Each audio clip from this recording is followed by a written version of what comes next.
Bonsoir à tous, ici Mélanie Aina Rocaveri, la coach professionnelle qui sait de quoi elle parle. Bienvenue dans ce nouvel épisode du podcast Au fil de l'idée, tisser des pensées, révéler des mondes. Sans plus tarder, rejoignons l'invité de ce soir.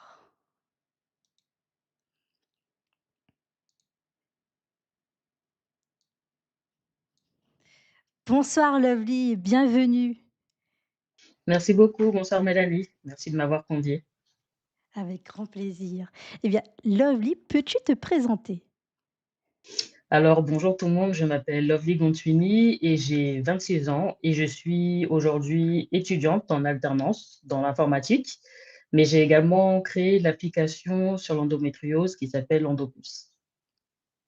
Qui s'appelle comment? Endopulse. Endopulse. D'accord. Et quel est le sujet de ce soir? Alors, le sujet de ce soir, c'est l'endométriose, transformer la douleur en moteur de création et d'ambition. Très bien. Par où tu veux commencer? Je pense que pour commencer au début, ça serait bien que je commence déjà par, m'introduire. Donc, pourquoi ce thème-là? Parce que je suis atteinte, d'endométriose et ça fait maintenant à peu près 3 4 ans que j'ai été diagnostiquée et au début, c'était très compliqué parce que j'avais des douleurs, mais je n'arrivais pas à mettre un mot sur, ces douleurs-là et en fait, pour, vous dire, j'ai changé plusieurs fois de contraception et lorsque j'ai voulu arrêter, en fait, les méthodes hormonales parce que je voulais arrêter, en fait, d'infliger ça à mon corps, c'est là que les douleurs, se sont accentuées et c'est là que du coup, j'ai dû, faire des tests pour voir, en fait, si j'étais atteinte de cette maladie-là. Mais même pour vous dire, le temps de, qu'on trouve que j'ai cette maladie-là, c'est passé plusieurs temps, plusieurs tests d'autres contraceptions et je vous avoue que j'en ai vraiment souffert et c'est vraiment très compliqué et même pour vous dire que mon médecin traitant, qui est une femme, ne comprenait pas pourquoi j'avais autant mal et elle-même ne m'a pas orientée vers, un autre professionnel de santé parce que pour elle, c'était inconcevable d'avoir mal, en dehors des menstruations et même après. Parce que j'avais mal, en fait, à n'importe quel moment de mon cycle et j'ai décidé, en fait, après de voir directement, en fait, un professionnel donc une gynécologue ou un gynécologue et c'est là qu'on s'est dit, en fait, qu'il était peut-être temps de changer de contraception ou de voir en profondeur pourquoi j'ai ces douleurs-là. Donc on a commencé d'abord par, changer plusieurs fois de contraception et lorsque je n'en pouvais vraiment plus, c'est là qu'on s'est dit que ça serait bien, en fait, que je fasse une IRM pour détecter, en fait, quel était le problème et au moment où j'ai passé, du coup, mon IRM, c'est là, du coup, qu'on a détecté que j'avais des endomètres du coup, dans mon utérus et c'est ça qui faisait qui déclenchait, en fait, ces douleurs-là. Donc de base, en fait, j'avais un stérilet en cuivre, mais en fait, la douleur était tellement insupportable que j'ai dû me le faire retirer et j'ai testé, je vais pas dire, presque toutes les contraceptions pour voir laquelle me conviendrait le mieux, mais j'ai aussi eu, des péripéties parce que quand on est atteint d'endométriose, le mieux serait en fait d'avoir une contraception qui stoppe en fait, les menstruations, donc pour pas qu'elles, sortent tout court. Mais le problème, c'est que pour moi, ça ne fonctionne pas en fait. Moi, ça fait l'effet inverse, c'est-à-dire que Mmh. j'avais mes menstruations tous les jours pendant 1 an et je peux vous dire que je ressemblais en fait à un zombie, sachant que oui, j'étais salariée à ce moment-là et c'est vrai que je réfléchissais à reprendre mes études, mais je ne savais pas comment faire à ce moment-là parce que je me disais que là, dans ce scénario-là où tu as tous les jours tes menstruations, donc tu es en manque d'énergie, tu as beau manger, mais tu sens que c'est pas assez et je somnolais tout le temps parce que j'étais épuisée, j'arrivais plus à faire du sport, donc j'avais, regagné, tous les kilos que j'avais perdus parce que j'avais fait une perte de poids avant, mais malheureusement, j'ai regagné tous mes kilos. Et après ça, j'ai décidé en fait que c'était mieux en fait que j'arrête de prendre, une contraception et donc à ce moment-là, je me sentais revivre j'arrivais à mieux analyser mon corps, à mieux l'écouter. Après, c'est spécial parce que lorsqu'on a l'habitude, en fait, de prendre une contraception depuis parce que ça faisait des années que je prenais, une contraception, là, pour vous dire, ça doit faire 10 ans, plus de 10 ans même que je prends une contraception. J'avais commencé avec la pilule et puis après, quand j'étais plus jeune, quand j'étais au lycée, j'en avais marre de prendre la pilule, donc je me suis dit: «Pourquoi pas tester l'implant?» Donc, l'implant, en fait, c'est un espèce de petit bâtonnet comme ça qu'on injecte, en fait, dans le bras et le problème avec, l'implant, c'est que moi, personnellement, enfin, le dosage que j'avais ne me correspondait pas parce que j'avais tous les jours mes règles également. Donc j'avais décidé, en fait, d'arrêter tout simplement. D'arrêter et de reprendre, une pilule, normale et après je me suis dit: «Bon, je verrai plus tard, si je veux changer» et après quelques années plus tard, je me suis dit qu'en fait, j'aimerais bien arrêter les hormones parce que comme à ce moment-là, j'étais dans le sport et je voulais vraiment arrêter de que mon corps, subisse en fait des hormones et sinon en soi, quand je prenais la pilule, ça se passait bien, enfin, j'avais mes menstruations mais j'avais pas je vais pas dire que je n'avais pas mal, mais j'avais mal, mais c'était supportable. C'était supportable donc je me suis dit: «Bon, bah, même si c'est supportable, je pense que même en arrêtant, ça sera pareil». Donc j'ai arrêté et je me suis dit: «Pourquoi pas basculer vers, le stérilet?» Donc j'ai commencé d'abord par le stérilet en cuivre parce que je voulais arrêter totalement les hormones et ça convenait bien à mon mode de vie à ce moment-là. Sauf que, la pause s'est super bien passée, mais c'est le après qui était insupportable. J'avais extrêmement mal pendant un long moment. Bon, déjà, quand on le pose, c'est normal, en fait, d'avoir mal parce qu'on a des espèces de contractions et mais ces douleurs, en fait, ne partaient pas, ça s'intensifiait, en fait, plus les jours passaient et plus ça s'intensifiait et le pire, c'était lorsque j'avais mes menstruations parce que c'était encore pire. Donc j'ai essayé de supporter pendant 2 3 mois, mais j'ai vu qu'en fait, c'était pas du tout supportable. Donc j'ai dû reprendre rendez-vous pour me le faire retirer mais j'ai pas voulu, me déclarer vaincue. Enfin, j'avais l'impression en fait d'avoir échoué quelque part, même si en soi c'était pas ma faute. Donc j'ai décidé de partir sur un stérilet hormonal, puisqu'en fait j'en avais marre en fait de prendre une contraception, d'avaler un comprimé tous les jours, de prendre la pilule, ça commençait à être pesant. Donc on est parti sur, un stérilet hormonal. Sauf qu'en fait, j'avais toujours ce corps étranger, en fait, dans mon corps et ça créait, en fait, à chaque fois des contractions, donc ça me faisait super mal et en plus de ça, j'avais aussi, bah, souvent mes règles et ça faisait extrêmement mal pendant mes menstruations donc on a décidé de mettre un terme, au stérilet pour du coup, changer de contraception, repartir sur une pilule et en fait, c'est lorsque j'ai enlevé mon second stérilet que du coup j'avais fait, une IRM pour voir en fait si j'avais l'endométriose. Sachant que j'ai oublié de l'expliquer, mais du coup l'endométriose c'est une maladie chronique qui crée en fait c'est lorsqu'on a nos menstruations, quand les femmes ont leurs menstruations, en fait le sang ne s'évacue pas correctement et du coup ça crée en fait des endomètres et ça remonte en fait dans les organes. Et ça peut être dans différents enfin moi je sais que j'en avais vers, les ovaires, vers, la vessie, et ce qui f et vers le rectum également. C'est pour ça que j'avais, enfin, je prenais beaucoup de temps aux toilettes et d'ailleurs beaucoup aujourd'hui. Mais heu, mais voilà, je sais que c'est pas très glamour, mais de toute façon, on est là pour dire les termes. Mmh. Donc donc voilà. Donc après ça, j'ai dû, tester une pilule parce que sachant que lorsqu'on teste une pilule, on n'est pas sûr au début que celle-ci nous convienne, en fait. Donc on est obligé d'attendre plusieurs mois pour voir comment le corps réagit, mais on est obligé aussi de faire une prise de sang pour être sûr que tout soit OK. Et moi, au niveau de la prise de sang, tout était OK, mais le problème, c'est qu'elle ne me convenait pas au niveau du dosage parce que, c'était la pilule pour arrêter du coup, mes menstruations et celle-ci me convenait pas parce qu'en fait, j'avais tous les jours, du coup, mes menstruations.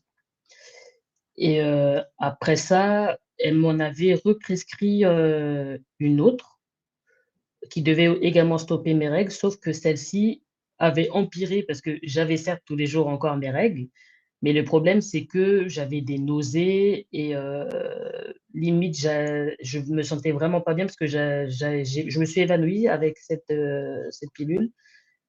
Ouais, j'étais tombée dans les pommes, elle me provoquait des nausées et sachant aussi que à ce moment-là, comme j'avais tous les jours mes menstruations, le problème, c'est que j'avais aussi de très fortes douleurs au ventre. Ce qui fait que j'étais toujours sous anti-inflammatoire parce que je n'avais pas le choix. Sauf que les anti-inflammatoires, enfin, ce que je prenais, c'était extrêmement fort et à un moment donné, c'était tellement fort parce que parfois j'oubliais de manger parce que j'avais tellement mal, donc je ne mangeais pas forcément avant de le prendre le matin et cetera et ce qui m'a provoqué du coup une brûlure, en fait, du système digestif.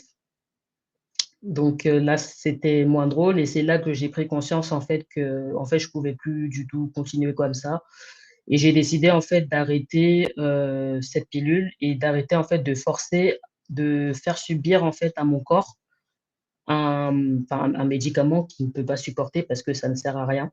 Donc aujourd'hui, j'ai changé enfin, je consulte un nouveau gynécologue qui a plus d'expérience dans le sujet et aujourd'hui, j'ai décidé de prendre une contraception classique, mais pas qui n'a enfin, elle fait le taf de contraception, mais elle n'arrête pas les menstruations. Parce que j'ai décidé que mon corps, en fait, a le droit de vivre.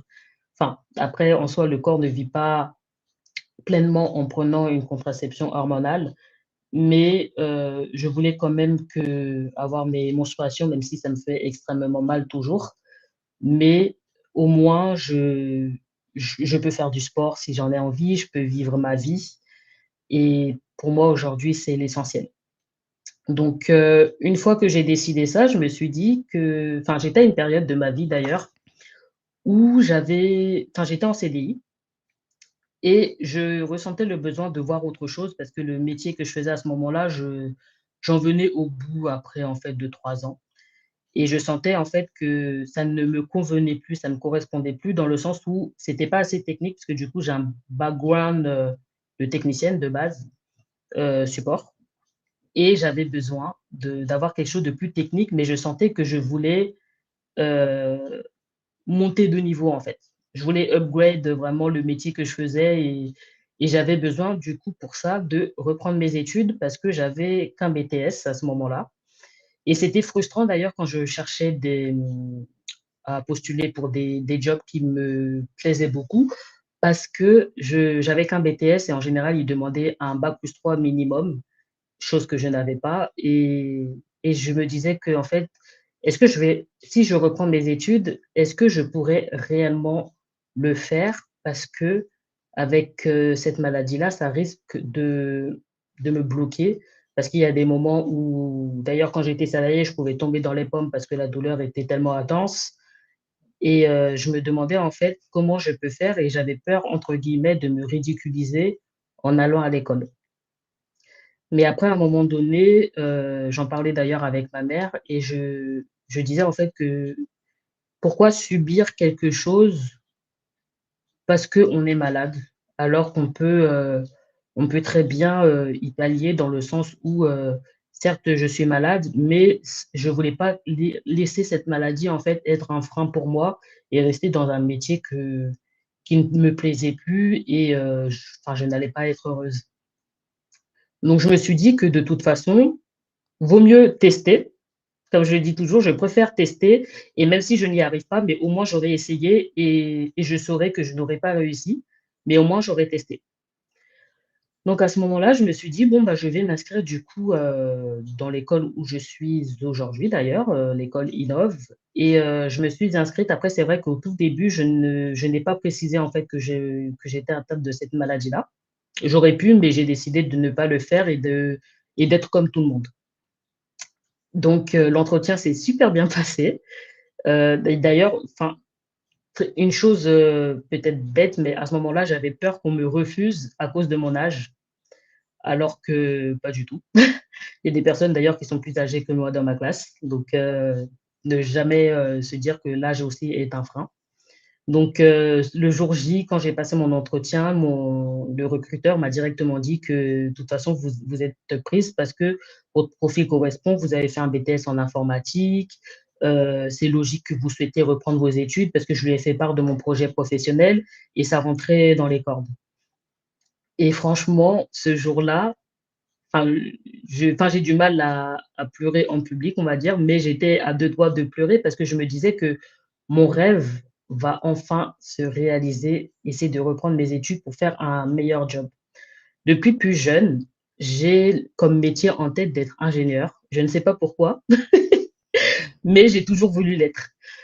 Et le fait qu'il m'ait accepté, c'est un pas en avant vers ce rêve-là, vers le rêve de jeune fille que j'avais. Et en plus de ça, grâce à cette école aussi, j'ai pu du coup créer un projet pour créer en fait une application sur l'endométriose. D'ailleurs, pourquoi je l'ai créée? Parce que je me rends compte que lorsqu'on se renseigne en fait sur internet, on n'a pas assez d'informations sur l'endométriose et je trouve en plus que depuis que j'ai l'endométriose, je me sens extrêmement seule et pas du tout comprise.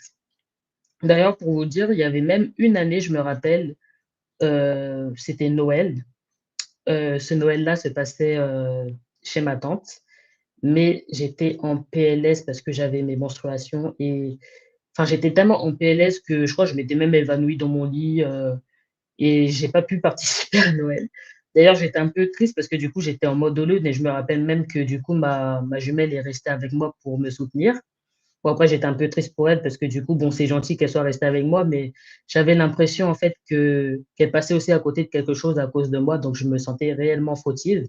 Et c'est vrai que à ce moment-là, j'avais pas encore dit à mon entourage en fait que j'avais l'endométriose. Je l'avais gardé un peu pour moi et enfin ma mère était au courant, mais pas toute ma famille. Et du coup, ma tante, en fait, l'avait pris personnellement parce qu'elle pensait que je ne voulais pas fêter Noël chez elle. Alors qu'en fait, c'était pas du tout ça. J'étais vraiment en PLS et du coup, je me suis dit que bon, ça m'a fait mal qu'elle pense que je ne veuille pas venir, alors qu'en fait, j'étais juste en PLS dans mon lit parce que j'avais mal. Et après, j'avais pris la décision du coup d'en parler en fait à ma famille parce que c'est vrai que parfois on a des événements familiaux et parfois ils se disent que je ne veux pas venir parce que je fais ma, mon égoïste alors que c'est juste que parfois je suis indisposée donc forcément je ne peux pas y aller. Mais du coup, pour revenir à l'application, Endopus, comment je l'ai créée? Première année, dès que je suis entrée chez Innov, je me rappelle que j'avais entendu parler de la matière des White Days. Donc, les White Days, c'est une matière au sein de l'école Innov qui te permet de soit d'intégrer un projet ou d'être chef de projet. Comme ça, tu crées ton projet. Ou sinon, tu peux faciliter en fait un incubateur avec des projets à l'intérieur. Donc, pour ma première année, je me suis dit, je vais commencer petit et après, on verra par la suite comment ça va se passer. En plus, j'avais un peu peur au début parce que je me suis dit: «Est-ce que je vais réussir à assumer?» parce que j'avais peur que les comme je reprenais en fait mes études, c'était un peu compliqué au début. C'est vrai qu'au début, ça me faisait un peu mal à la tête et j'avais l'impression que j'arrivais pas. Mais j'ai la chance que mes camarades sont vraiment bienveillants et je me suis beaucoup appuyée sur eux. Donc j'avais peur en fait qu'en créant le projet, ça me fasse trop parce que c'est vrai que, bah, comme c'est ton projet, c'est ton bébé, parfois tu travailles en fait en dehors des cours et parce que les cours, dans l'année, je crois, il y en a peut-être 8 à tout casser, donc enfin 8 séances, donc forcément c'est pas assez pour avancer en fait sur un projet, donc parfois tu es obligé de travailler en dehors. J'avais peur que ça me fasse trop, mais au final, ça s'est super bien passé et j'avais d'ailleurs des camarades, en or. D'ailleurs big up à eux. Ils m'ont vraiment soutenu et franchement, c'est formidable d'avoir des personnes comme ça dans son entourage. Donc première fois, je crée du coup le projet. Bon, je ne dirai pas le nom parce qu'il a changé de nom et donc on a changé, cette année l'interface, les couleurs parce que du coup, cette année, j'ai pris de l'ampleur en facilitant un incubateur. Parce que je me suis dit qu'en facilitant un incubateur, je pourrais aller plus loin pour faire connaître, l'application et me développer également. Heu, donc voilà, mais c'est un peu plus dur, j'avoue, cette année, parce que là, cette année, j'ai l'impression d'avoir un enfin, d'être plus impacté, je dirais, au niveau de la santé, mais je dirais que je ne veux pas quand même laisser ça en enfin, je veux toujours pas que ça soit un frein pour moi. Parce que je me dis que d'autres personnes sont enfin, je ne dénigre pas l'endométriose, mais il y a d'autres personnes qui ont des maladies, plus graves que ça, mais ça ne les empêche pas de réaliser leurs rêves, même si peut-être il ne faut pas parler comme ça, mais mais en tout cas, c'est ce que je me dis. Et aujourd'hui, j'aimerais vraiment faire du coup connaître, l'application EndoPulse, qui est l'application que qu'on a développée parce que je pars du principe que même si c'est mon idée, mais j'ai une équipe en or et on bosse tous pour ça. Pour faire connaître l'application, alors le but de l'application, c'est de pouvoir, avoir en fait une communauté dessus parce qu'il y a un espace, donc un forum, un blog pour parler de différents sujets et faire connaître, enfin, avoir plus d'infos sur la maladie, que ça soit au niveau de l'alimentation, le sport, et cetera. Un forum pour que les femmes ne se sentent pas seules parce que je trouve qu'aujourd'hui, lorsqu'on se documente sur l'endométriose, il y a pas ce type de solution-là. C'est-à-dire qu'en général, on est dans son coin à consulter les informations sur internet et on n'est pas sûr d'ailleurs qu'elles sont fiables. Donc un forum pour que les femmes puissent moins se sentir seules et un blog et après par la suite, j'aimerais bien créer des événements pour qu'on puisse, se rencontrer et encore moins se sentir seul et qu'on soit pas tout que derrière notre écran. Et j'ai une question, Lovely, parce que Oui, dans ton parcours là, il y a voilà, il y a eu, bah, une errance, de diagnostic, ça a pris du temps, il y avait une oui, incompréhension. Bon après le diagnostic apparemment il a été posé, mais oui. toi comment parce que tu as pris beaucoup de décisions, tu as testé, comment tu as navigué dans cette incertitude-là? Comment tu t'y es prise? J'avoue que j'ai l'impression que je n'ai rien fait. Alors dans le sens où j'avais un peu l'impression d'être, enfin, de devoir prendre des décisions, mais je n'étais pas sûre également de prendre la bonne décision. Par exemple, quand j'ai décidé d'arrêter de enfin, en fait, d'ailleurs, quand je testais les différentes pilules contraception, j'avais tellement l'impression d'être, une bêta-testeuse de médicaments. Enfin, c'était vraiment un ressenti vraiment bizarre et même pour vous dire, j'allais, dans des aux consultations toute seule d'ailleurs et franchement, parfois, j'avoue que je ressortais, mais j'avais envie de pleurer parce que j'avais l'impression que j'avais beau parler, mais c'est comme si ce que je disais, c'était injustifié ou qu'on ne me comprenait pas. Après, à ce moment-là, j'avais de la chance d'avoir, enfin ma gynécologue, était, enfin, elle est une femme, en or quand même parce qu'elle était quand même attentive. Mais c'est vrai qu'à ce moment-là, c'était pas assez pour moi. Mmh. Dans le sens où, je ne sais pas si elle avait assez de connaissances pour l'endométriose, enfin, je ne sais pas. Je ne pourrais pas m'avancer dessus, mais à ce moment-là, je ne me sentais pas comprise et je prenais des décisions, mais je n'étais pas sûre du résultat, honnêtement. Aujourd'hui, je peux dire qu'en vrai, la meilleure décision que j'ai prise, c'est de changer de gynécologue d'ailleurs et aussi d'avoir arrêté ces contraceptions qui me faisaient, avoir mes menstruations, tous les jours parce que ça, c'était vraiment, insupportable parce que ça ça détériore ta santé, mais ça détériore aussi ton moral. À ce moment-là, je sortais plus. Même quand on me proposait de sortir: «Est-ce que tu peux sortir?» les amis ou voir la famille, mais j'avais plus la force, j'avais même plus la force de me lever et de marcher. Pour aller au travail, bon, je n'avais pas le choix, mais et encore à ce moment-là, j'avais de la chance parce que je faisais du télétravail, mais j'avoue que j'en pouvais plus, quoi. Mmh. Et oui, tu as parlé aussi tout à l'heure, que tu te sentais aussi comme un zombie, le mot est quand même fort et j'ai une j'ai une question qui vient de Frédéric qui nous écoute, Oui. qui est alors je lis: «Quelle est l'idée principale sur laquelle vous vous basez pour surmonter et outrepasser la douleur et la souffrance causées par l'endométriose?» Alors, comment je le surmonte? Alors moi, je pars du principe que peut-être c'est pas une bonne manière de penser, mais je pars du principe que si d'autres personnes y arrivent, moi aussi je peux. Et j'ai envie de je me dis que la vie en soi, elle est courte et j'aimerais pas avoir de regrets. Alors même si je suis impactée par cette maladie-là, je ferai tout ce que je peux pour réaliser mes rêves et faire ce que j'ai à faire. Alors je sais pas si c'est ça ma force, mais je pense que oui. Donc honnêtement, c'est ça, je dirais. Donc c'est surtout les rêves, c'est ça qui a fait que tu as remonté que tu voilà, que c'est-à-dire que tu voulais pas enfin, il y a un moment donné, il y avait, tu avais l'impression, tu voulais pas t'avouer vaincu et C'est ça, il y a oui. ce moment aussi où tu dis à ta mère, heu, je sais plus comment tu l'as dit, mais en tout cas que tu veux pas que ça te freine et que ça C'est ça, oui. et tu as dit tout à l'heure, voilà, qu'il y a d'autres personnes. Est-ce qu'il y a des exemples sur lesquels tu t'es appuyé en particulier ou c'est vraiment tes rêves que tu Honnêtement, c'est que mes rêves parce que j'ai pas vraiment d'exemple, dans mon entourage. J'avais, alors il y a une fille que je suis, d'ailleurs sur, les réseaux que j'aime beaucoup parce qu'elle est à son compte.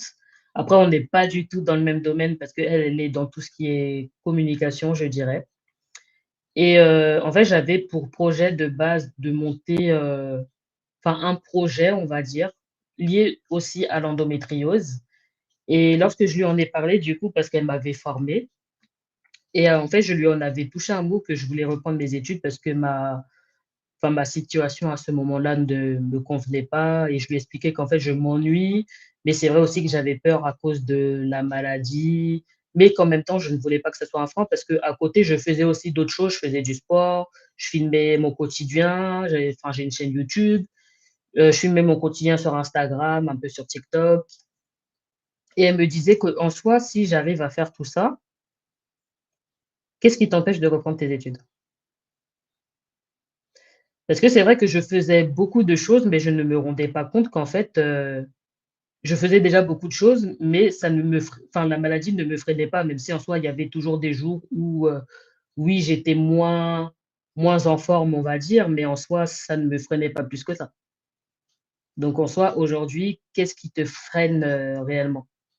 Donc je pense que ce qui me freinait aussi, donc certes, il y a la maladie, mais j'avais peur à cause de mon âge, sachant qu'à l'époque, j'avais 24 ans, donc oui, 24 ans et aussi j'étais aussi dans une, relation toxique parce que mon ex, du coup, ne voulait pas, en fait, que je reprenne mes études parce que lui, il finissait ses études et il se voyait pas, en fait, être avec une femme qui, elle, allait reprendre ses études.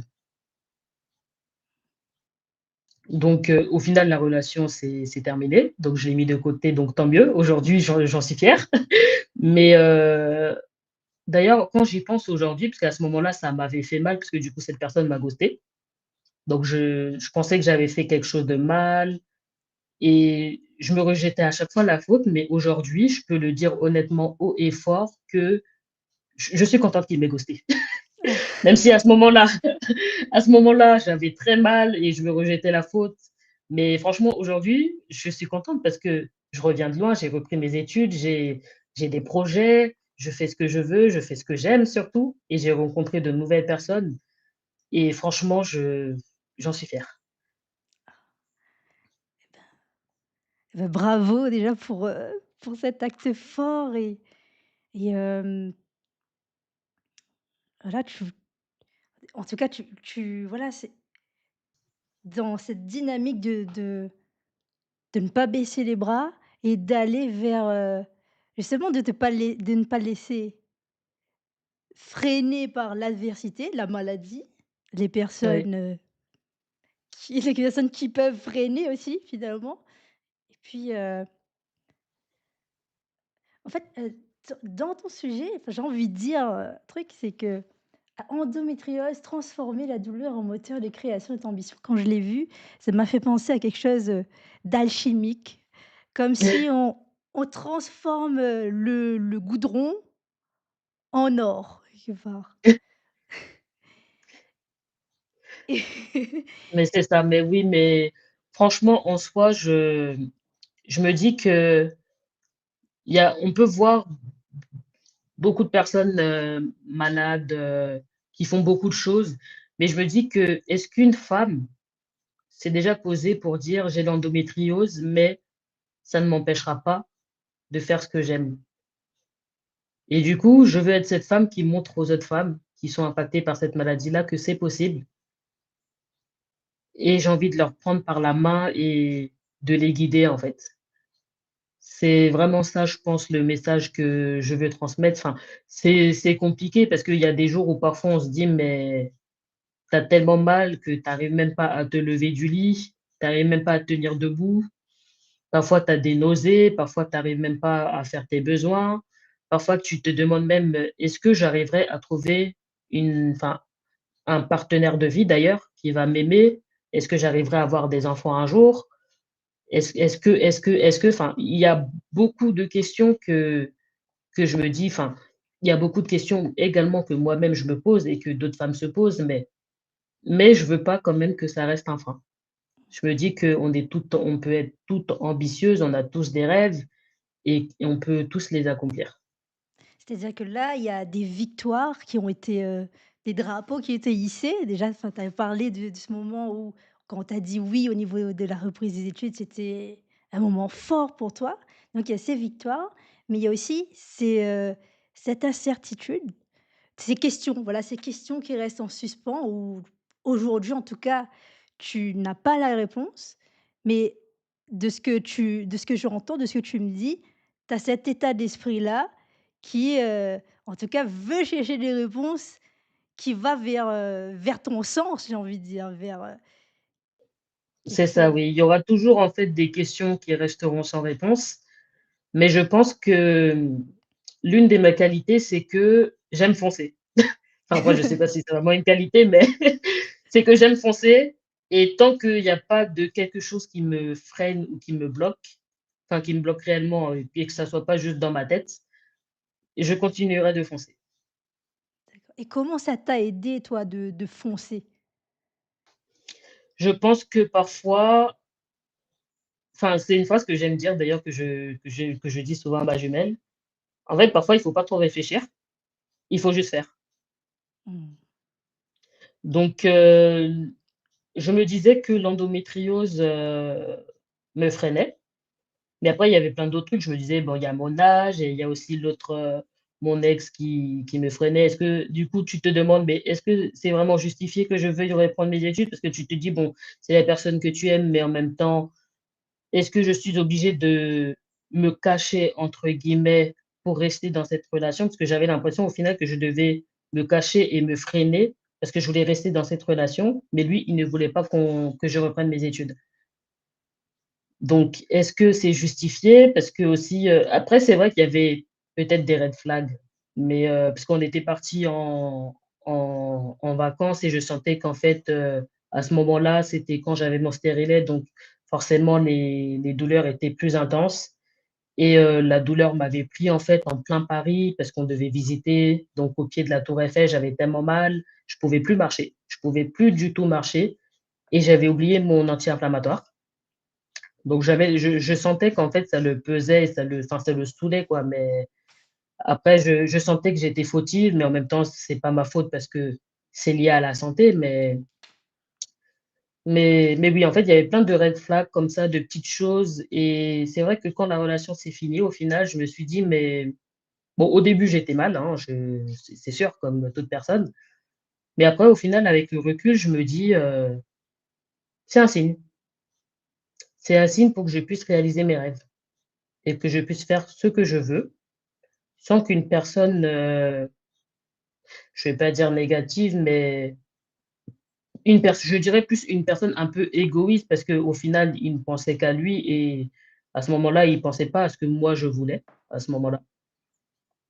Donc je dirais c'est ça. Heu, dans ce que tu dis, il y a ce truc qui revient où, j'ai envie de dire le mot culpabilité Oui. qui et aujourd'hui, toi, comment tu es par rapport à ça?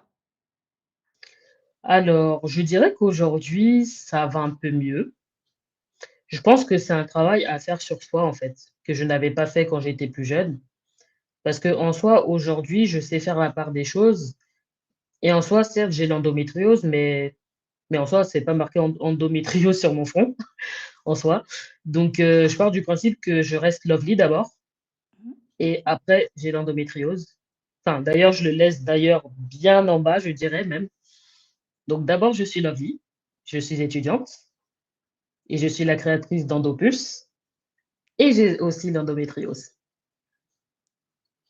Donc là, je le garde à la fin et je pense aussi que d'ailleurs pour tout type de relation, que ce soit amicale, familiale, amoureuse, faut mettre les points sur les i et les barres sur les t dans le sens où, c'est OK, en fait, si on peut pas participer à des événements, c'est OK si on se sent pas bien, c'est OK s'il y a certaines choses qu'on ne peut pas faire. Ça sert à rien de se culpabiliser. C'est un fait, la maladie, elle est là et en fait, il faut apprendre à vivre avec. Donc c'est-à-dire, il y a des anniversaires, tu vas les louper parce que tu as mal, c'est un fait. Il y a des choses que tu ne pourras pas faire, contrairement aux autres. Vous savez, il y a beaucoup de par exemple, j'ai mes camarades qui souvent, font des sorties entre eux et je le prends pas mal. C'est juste que je suis dans d'autres choses. Parfois, je peux venir, mais il y a des activités que je pourrais pas faire parce que j'ai pas assez d'énergie et c'est OK et ils comprennent, mais ça veut pas dire pour autant qu'on s'entend pas bien. Donc je pense qu'en fait, il faut savoir faire aussi la part des choses et la maladie, elle est là certes, mais ça veut pas dire qu'il faut se forcer à faire les choses comme les autres parce qu'on n'est pas les autres, on est nous et on a l'endométriose.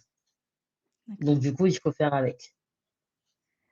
J'aime bien dans ce que tu dis parce que tu montres bien ton identité et c'est une identité, ça se voit quoi. Tu as le sourire quand tu le dis, quand tu Oui, en parles et donc ça c'est vraiment pour moi, c'est un peu un signe, d'émancipation aussi envers, cette maladie-là aussi c'est et sûr, parce que je trouve en plus qu'on n'en parle pas assez comme si c'est tabou.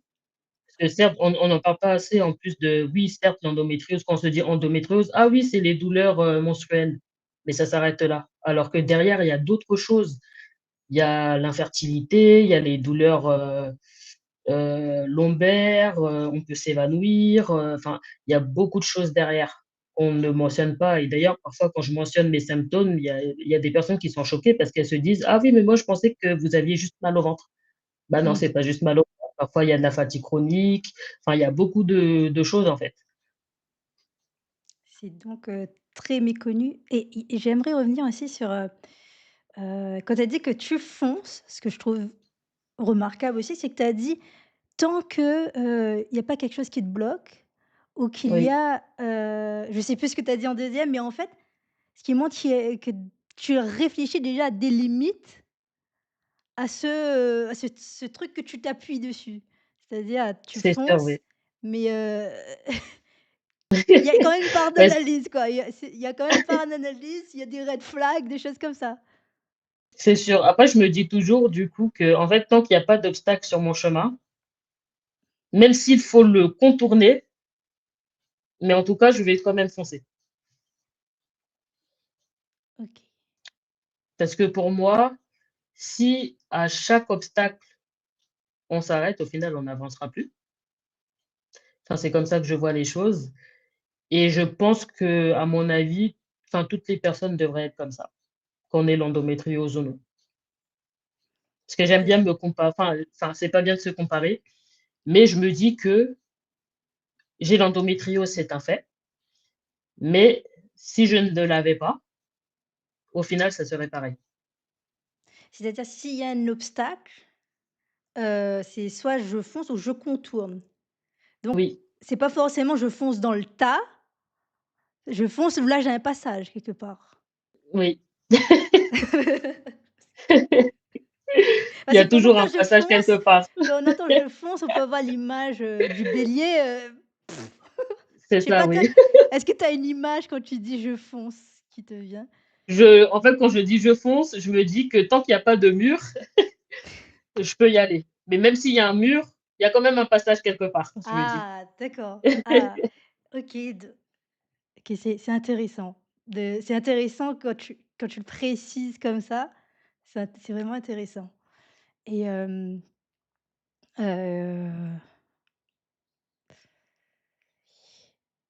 alors, il nous reste 5 minutes.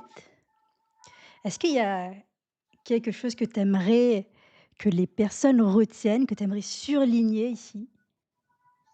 Alors j'aimerais dire, mais ça c'est peut-être pour tout le monde, qu'on ait l'endométriose ou non. Je suis une femme, j'ai l'endométriose, mais j'ai eu la force et la joie, je le dis, de reprendre mes études. J'ai eu le courage de me lancer et de créer mon projet sur l'application EndoPulse. J'ai une équipe de choc et je suis, extrêmement heureuse aujourd'hui et je n'ai aucun regret. Certes, il y a des hauts et des bas, c'est sûr, mais au moins je sais que je n'aurai aucun regret et j'avoue qu'il y a des jours où j'ai envie de pleurer et je me dis réellement pourquoi j'ai cette maladie, mais de toute façon je l'ai, c'est un fait et ça restera à vie. Parce que du coup, une maladie chronique, on l'a à vie, donc que je me fasse opérer, que enfin je la subirai en fait, au quotidien. Le seul moment où, j'aurai la paix, c'est lorsque je me ferai soit retirer l'utérus ou que je sois en ménopause. Donc pendant ce temps, il y a encore des choses à faire et je le ferai avec, grand plaisir et je pense que chaque personne, pour moi, doit réaliser ses rêves et il faut pas qu'il y ait de frein, en fait. Je pense que le frein qu'on peut avoir, c'est que nous-mêmes. Que comme je l'ai dit, au début, j'avais peur de reprendre mes études. Je cachais ça derrière le dos de la maladie, mais en soi, aujourd'hui, bon, j'avoue qu'elle m'impacte. Il y a même, un jour où j'ai dû m'absenter, une demi-journée de l'école parce que j'étais en PLS. Mais au final, j'ai pu rattraper ce cours-là en distanciel et ça se passe plutôt très bien avec les camarades, les profs, bon, c'est vrai que parfois quand je suis en période, je suis obligée de dire aux profs en amont qu'il se peut que je m'endorme ou que je m'évanouisse parce que la douleur est trop forte. Mais en soi, il comprend et ça m'empêche pas de suivre le cours, sauf si je suis vraiment en PLS, mais en soi, après je peux rattraper. Mais en soi, il faut pas laisser, une maladie ou une chose vous définir parce qu'avant d'être cette maladie-là, vous êtes vous-même. Avant d'avoir l'endométriose, je suis la vie et je pense qu'aujourd'hui, je suis vraiment très fière de moi et je pense que mon entourage aussi d'ailleurs et c'est ce que j'aimerais du coup, transmettre en fait à travers ce podcast et à travers mes réseaux d'ailleurs. Je pense que l'endométriose, c'est une maladie peu parlée, taboue, alors qu'elle n'est pas censée être taboue parce que c'est une maladie comme une autre. Elle touche surtout les femmes, certes, mais je pense que tout le monde devrait, la connaître. D'ailleurs, il y a pas que l'endométriose, mais je parle de l'endométriose parce que j'ai cette maladie, mais il y a aussi d'autres maladies féminines qui, pour moi, ne devraient pas être tabous. Après tout, certes, c'est une maladie féminine, mais ça reste une maladie quand même et je pense que c'est pour ça qu'il faut, en parler davantage et c'est pour ça d'ailleurs aussi que mon application EndoPulse est accessible pour les femmes, mais également pour les hommes qui souhaitent en connaître davantage parce que je pars du principe qu'on peut avoir une sœur, une cousine, sa mère, sa tante, son partenaire de vie d'ailleurs qui est impacté par cette maladie-là et c'est normal de devoir connaître pour moi cette maladie-là et elle n'est pas censée être taboue. Donc je ne sais pas si j'ai répondu à cette question-là. Si et j'ai une question, Lovely, toi, quand tu vois, quand tu entends, le mot endométriose, qu'est-ce que ça t'évoque? Est-ce qu'il y a une image, un son, quelque chose en particulier? Moi, ça m'évoque un utérus avec du sang. C'est bizarre. Même pour vous dire, le premier logo de mon application, c'était, un espèce d'utérus comme un papillon, en fait. Parce que je voulais vraiment immortaliser, ce que moi je vois et d'ailleurs ma couleur préférée, c'est le rouge. Pourquoi le rouge? Parce que pour moi, ça m'évoque, une femme ambitieuse. En fait, le rouge, ça m'évoque l'ambition, la force, l'énergie, tout ce que j'aimerais être. Donc c'est pour ça que j'adore cette couleur et je pense que de toute façon, j'ai pas choisi d'avoir l'endométriose. mais j'ai choisi ce que j'en fais. Donc du coup, j'ai l'endométriose, mais je suis fière d'où j'en suis aujourd'hui et d'avoir pu créer l'application EndoPulse. Super. On arrive là à l'instant citation, donc je t'écoute pour la citation que tu as choisie. OK, bon du coup, comme je viens de la dire, je n'ai pas choisi d'avoir l'endométriose, mais j'ai choisi ce que j'en fais et c'est pour ça d'ailleurs que j'ai créé du coup EndoPulse.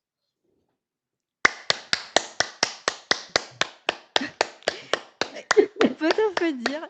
Bravo Lovely. Bon, Merci. bravo. Alors le live maintenant touche à sa fin. En tout cas, je te remercie pour cette prise de parole sur ce sujet qui est effectivement tabou, mais qui pourtant qui peut, même si c'est vrai que c'est une maladie qui touche les femmes, mais qui peut peut-être, parler aussi à d'autres personnes aussi qui ont un rapport, à la douleur aussi, qui peut parce qu'il y a des choses que tu as dites, je pense, qui peut aussi, peut-être, heu, ouvrir en tout cas, peut-être des idées, donner des idées à d'autres personnes. En tout cas, ben, je te remercie pour, cette prise de parole et est-ce qu'il y a un petit mot de la fin? Je dirais foncez, parce que j'adore dire ça, et ne laissez aucun obstacle vous arrêter. Super. Eh bien, merci beaucoup pour votre écoute. Je vous dis à bientôt dans un nouvel épisode. Au revoir.